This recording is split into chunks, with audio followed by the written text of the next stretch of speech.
Olá, a Presidente da República sancionou faz pouco tempo a nova lei de cotas, que estabelece como meta 50% das vagas nas universidades públicas para estudantes oriundos de escolas públicas. Nesses 50%, haverá, conforme a população de cada estado, uma porcentagem para estudantes negros e índios. Neste primeiro ano, já deve ser alcançada a meta de 12,5% das vagas dentro desse sistema de cotas. Muitas universidades já praticam o sistema até com percentagens maiores, mas vão ter, de toda maneira, de se adaptar. É o caso da Universidade Federal do Rio Grande do Sul, que está fazendo todo um processo de modificação do seu vestibular deste final de ano para cumprir os critérios da nova lei. As cotas, é claro, sempre trazem polêmica. Há quem diga que os resultados não são adequados e há quem negue, rejeite por princípio, dizendo que isso acaba por incluir um procedimento de discriminação racial, ainda que positivo. É um tema efervescente e está na ordem do dia. É claro que o argumento contra-argumento não poderia passar ao largo. Estão aqui para falar do assunto professor Abílio Baeta Neves, que foi presidente da CAPES, professor na Universidade Federal do Rio Grande do Sul e que agora é assessor da Pró-Reitoria de Pesquisa e Pós-Graduação aqui da PUC. E também meu colega Jacques Weinberg, que participa sempre aqui do programa. Quero lembrar aos nossos telespectadores que os nossos programas estão no YouTube. Quem quiser rever a qualquer momento, é só pesquisar Livro Aberto no YouTube e vai ter a possibilidade de nos rever a qualquer momento. Não é livro aberto, é argumento contra argumento. Ah, o argumento contra argumento. Estava pensando no livro aberto. Agora tu me deixaste confuso, porque eu acho que o programa que está... Não, o Ian vai ter de nos esclarecer, não, nosso argumento produtor. Com argumento está no YouTube. Também. Tá. Muito bem. Então está esclarecido. Os dois estão no YouTube. Pronto. Resolvido. Eu estou ficando gagá, Jacques.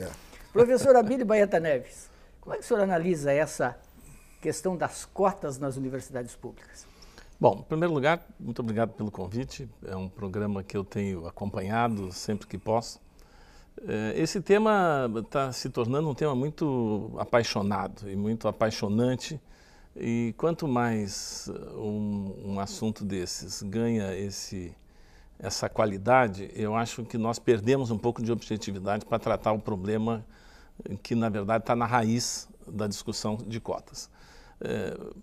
Então, o problema aparentemente que deve ser enfrentado é o da discriminação histórica e da dificuldade de acesso ao ensino superior para estudantes ou candidatos oriundos das camadas pobres e agrega-se a isso a identidade racial desses indivíduos. Ou seja, a ideia seria que nós conseguíssemos ampliar significativamente aqui para mim deveria significar representativamente com relação ao tamanho da população pobre e ao tamanho da população negra, né, a participação desses segmentos no conjunto da população escolar de nível superior. Bem, e aí é que começam alguns problemas da minha perspectiva. O primeiro é que por mais que as cotas sejam bem-sucedidas, né, por mais que elas sejam bem-sucedidas, e nós poderíamos discutir uma coisa que, na verdade, sobre a qual poucos dados temos, é se a experiência com os cotistas dos últimos anos na universidade pública tem dado certo. Há muito pouco estudo. É surpreendente que as universidades públicas não tenham se ocupado de acompanhar. Algumas já têm cotas há mais de 10 anos. Já selecionam por meio de cotas há mais de 10 anos, como a Universidade Estadual do Rio de Janeiro, que foi uma das pioneiras nessa história, né? Mas pouquíssimos são os estudos sobre o desempenho desses indivíduos e a transformação que se espera deva ter acontecido na vida desses indivíduos e das suas famílias, né? Aqui na Universidade Federal, o debate que se deu recentemente por conta da revisão ou não da política de cotas, descobriu exatamente que não havia nenhuma informação séria e sistemática sobre o desempenho dos cotistas.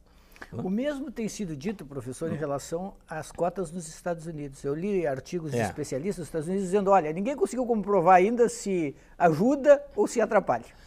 Mas lá há mais estudos, por exemplo, sobre evasão, sobre diferenças de desempenho, sobre frustração de estudantes cotistas em universidades Por exemplo, eu conheço um estudo dos Estados Unidos que mostra negros que foram encaminhados por força de cotas ou pela possibilidade das cotas para universidades de extrema exigência, tiveram um desempenho muito fraco, frustraram-se e abandonavam os estudos. Né? Nesse sentido, algumas das experiências americanas mostram que as universidades para negros tiveram mais sucesso do que a abertura de cotas em universidades tipicamente, digamos, branca. Né? Por quê? Porque a frustração era muito grande. Por exemplo, no caso do Brasil, um dos dados surpreendentes que precisaria, pelo menos, ser investigado em que medida isso tem a ver com cotas ou não, é a evasão.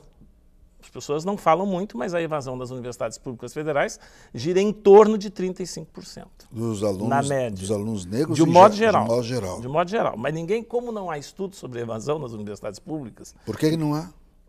Porque não estão fazendo. O último estudo sério feito sobre evasão das universidades públicas federais aconteceu há mais de 12 anos. Mas como? Como é que se explica isso? Bom, ou porque não tomam essa iniciativa, ou porque podem se surpreender com os resultados, né? Mas a verdade, eu participei de uma avaliação do Centro de Ciências Agrárias da Universidade Federal do Ceará e a evasão era brutal.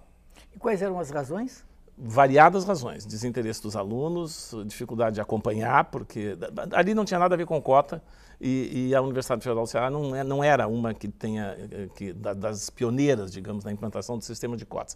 Mas são várias as razões, o estudo não permitia fazer uma apresentação sistemática das razões, mas os números eram brutais, né? E eles são altos. Eu ouvi agora, sábado, de um professor da Universidade Federal, que a evasão na URGS, na Federal aqui do Rio Grande do Sul, das áreas tecnológicas e científicas está acima de 30%. É altíssimo esse valor. Altíssimo o valor, não é brincadeira, né? É claro que se a gente vai atrás de medicina e odonto e não sei o que nunca tem evasão, porque a evasão fica historicamente fica em torno de 9%, 10%, mas também porque são cursos de altíssima seletividade. Aí a luta, né, para entrar é tão grande que quem entra está completamente motivado. etc. Mas... É que nos outros cursos, eu imagino, também tem o seguinte, muita gente escolhe na última hora e diz, olha, às vezes pega em exatamente, segunda... Na segunda não pega mais, viu? Segunda está muito difícil de pegar. Não tem mais a possibilidade de uma segunda... É muito difícil, nos cursos escolha. Mais concorridos é muito difícil. Mas então, o primeiro problema é, se a gente não acompanha o que tem acontecido, a gente fica com uma lacuna de conhecimento sobre a experiência com as cotas muito grande, né? Mas o outro aspecto que eu gostaria de chamar a atenção é que mesmo que as cotas dessem certo ou deem certo, né, e que, portanto, elas assegurem uma maior participação de pobres e negros e índios, eu acho que, na verdade, pobre já é uma grande categoria.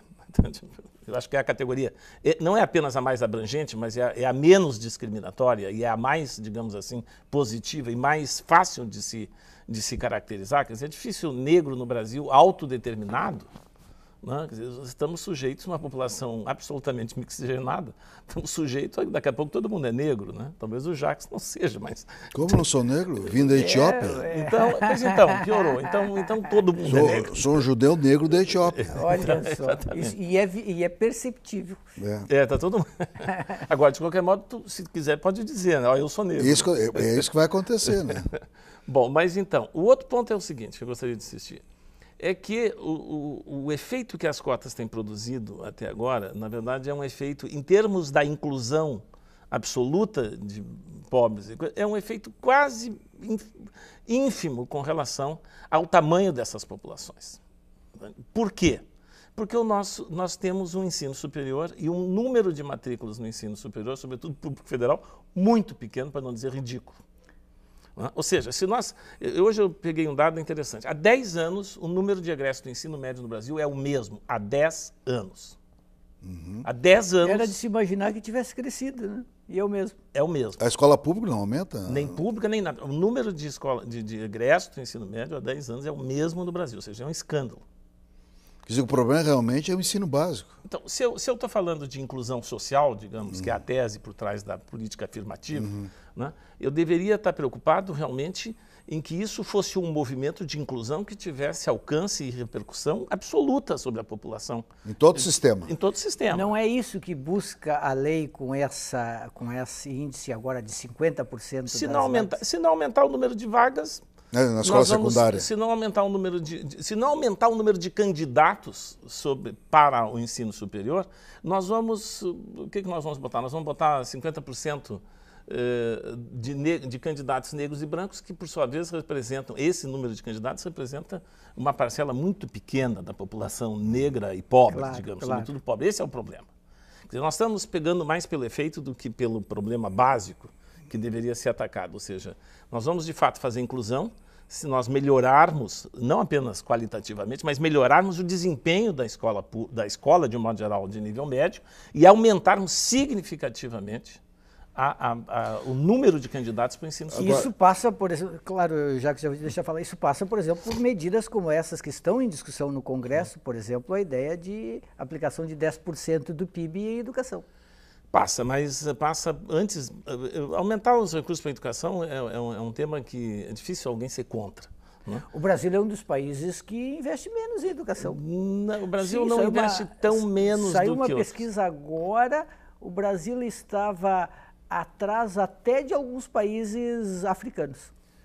Com relação ao PIB. Ao PIB.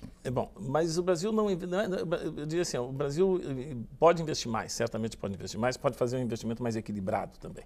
Né? O investimento em educação no Brasil tem alguns, digamos assim, padece de alguns paradoxos muito sofisticados, até eu diria. Um deles é que a gratuidade do ensino só funciona para 25% do estudantado no ensino superior. Quer dizer, essa gratuidade do ensino, que aparentemente se defende como um direito, digamos assim, tem um efeito discriminador absolutamente brutal. Geralmente são os mais ricos. Que sejam mais ricos ou não sejam mais ricos, são só 25% da população universitária que tem acesso ao ensino público, gratuito. Haverá nessa decisão... Ou seja, os outros não têm direito, entende? Ou como é que a gente equilibra essa história? Esse é um outro problema. A equação de financiamento da expansão do ensino superior brasileiro não está resolvida. Não está resolvida. Então, mas veja bem, se nós temos hoje 18% de taxa líquida de matrícula no ensino superior, muito abaixo da taxa líquida de matrícula de Argentina, Paraguai, Bolívia, Chile, que está com o dobro disto, se nós temos a taxa bruta de matrícula, que é a população sobre 18 a 25 anos, população de estudantes, essa taxa bruta de matrícula está em 23, 24, 25%, digamos, arredondando. A bruta é, no máximo, 40% da matrícula na Argentina líquida. Traduzindo isso, significa que a maior parte dos jovens brasileiros nem sonham em chegar na universidade. Não, nem sonham, não tem nada. O Brasil tem uma matrícula no ensino superior muito das baixa, menores da América Latina. Que realmente tem que expandir, então, o nível médio. E está trancando. E o pior é que está parando, porque não tem candidato, não tem... O que houve foi o seguinte, por que houve uma enorme expansão? Porque houve estabilização da economia, né? E porque, com a estabilização da economia... Estava represado. Estava uma demanda potencial pelo ensino superior, estava represada, voltou ao mercado, digamos, de educação superior e, sobretudo, nas particulares. As públicas cresceram agora um pouquinho, né? Mas elas continuam representando todas 25% da matrícula, arredondando, e o privado 75%. Né? Então, já esse é um outro detalhe. Quer dizer, eu estou falando de cota num universo de 25% da matrícula do ensino superior. É baixo também.